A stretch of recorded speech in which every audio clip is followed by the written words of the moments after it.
আজ আপনাদের মাঝে যে গল্পটা শেয়ার করব, আশা করি গল্পটা আপনাদের অনেক ভালো লাগবে।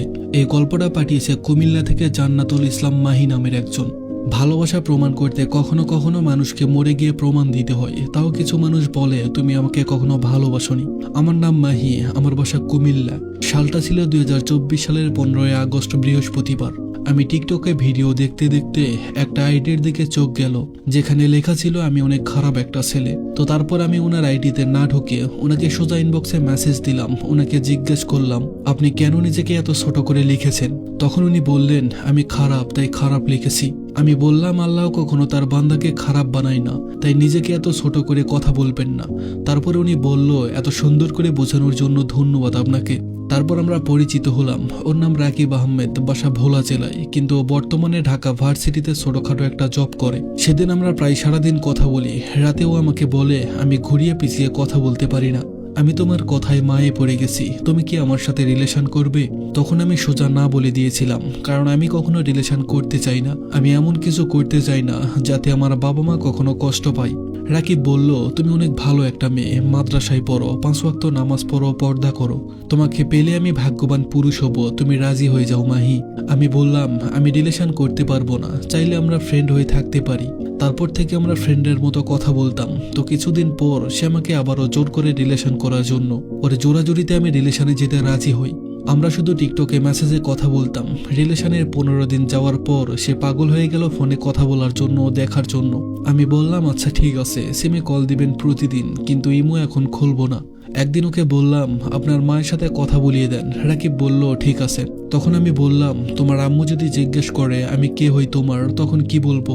সে বলল বলবা আমি আপনার ছেলের বউ। তারপর তার মায়ের সাথে কথা বললাম, ওর আপুর সাথেও কথা বললাম। রাকিব যেভাবে আমায় বলেছিল সেভাবেই ওর মাকে বললাম যে আমি আপনার ছেলের বউ আম্মু। তো 1 মাস পর সে বায়না ধরলো ভিডিও কল দিতে হবে। সেদিন থেকে আমরা ভিডিও কলে কথা বলতাম। কখনো কখনো তো ফজরের ওয়াক্ত পর্যন্ত কথা বলতাম। এমনও হয়েছে রাকিব 4টা বাজে ঘুমিয়েছে, আবার 4:30 বাজে উঠে ডিউটিতে চলে গেছে। এভাবে 4 মাস ভালোই চলছিল। আমি ওর মা আর ছোট বোন ওদের ফোন দিয়ে প্রতিদিন কথা বলতাম।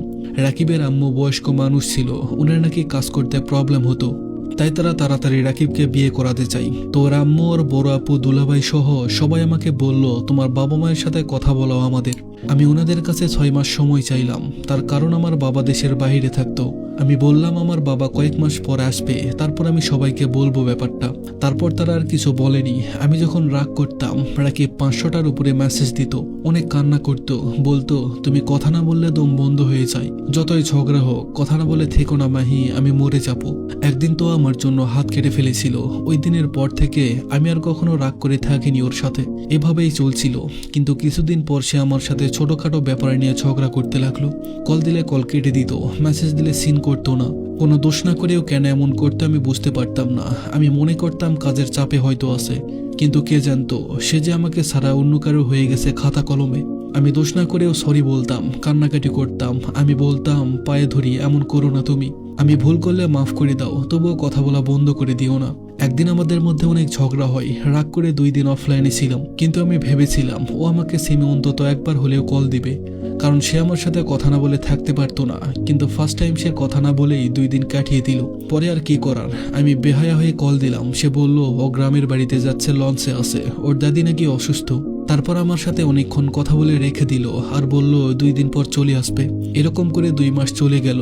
2025 সালের 15 ফেব্রুয়ারি শনিবার বিকেলে ওর একটা ভাগ্নি আমাকে মেসেজ দিয়ে বলল আপনি রাকিব মামার সাথে আর কথা বলবেন না, সে আপনাকে ঠকাচ্ছে এবং তার পুরো ফ্যামিলি ঠকাচ্ছে আপনাকে। আমি বললাম কি হয়েছে বলো। ও বলল রাকিব মামাকে জিজ্ঞেস করেন যে আমার কাছ থেকে কিছু কি লুকাচ্ছ নাকি, আর নয়তো ওনার আপুকে জিজ্ঞেস করবেন রাকিব কি বিয়ে করেছে নাকি।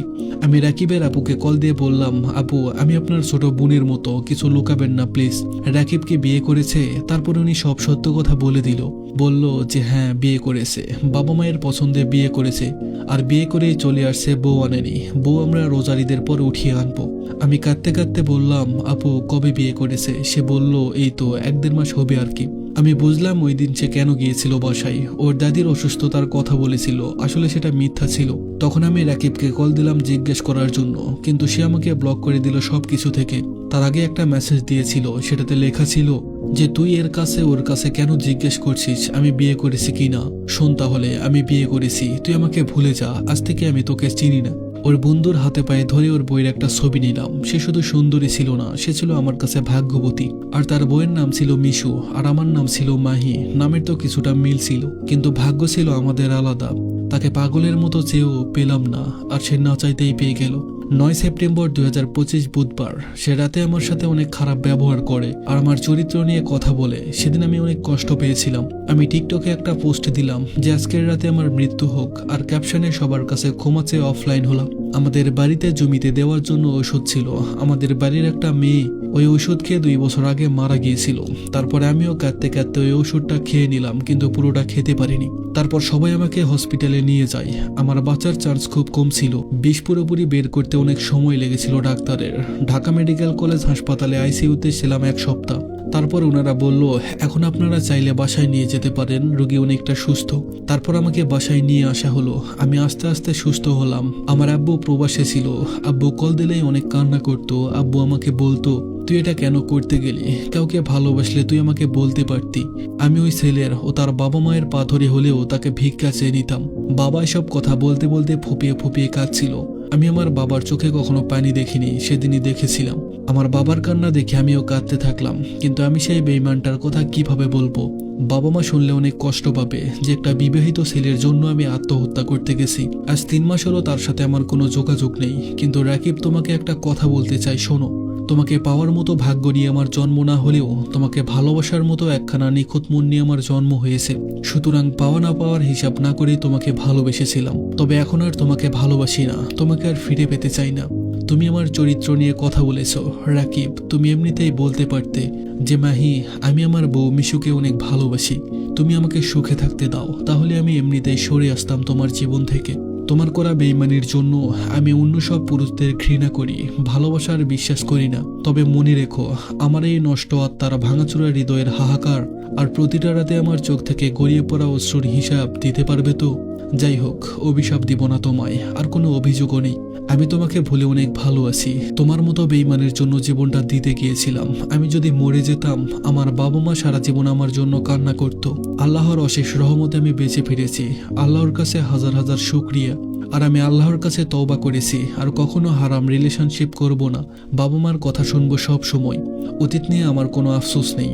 আমি আমার ভাগ্যকে শ্রদ্ধা করি এবং আল্লাহকে বিশ্বাস করি। আমার ভবিষ্যৎ অতীতের চেয়েও সুন্দর হবে ইনশাআল্লাহ। আর সবার উদ্দেশ্যে একটা কথা বলতে চাই, আমার মতো যেন আর কোনো আপুরা অনলাইনে রিলেশন করে বেইমানি প্রতারণার শিকার না হয়।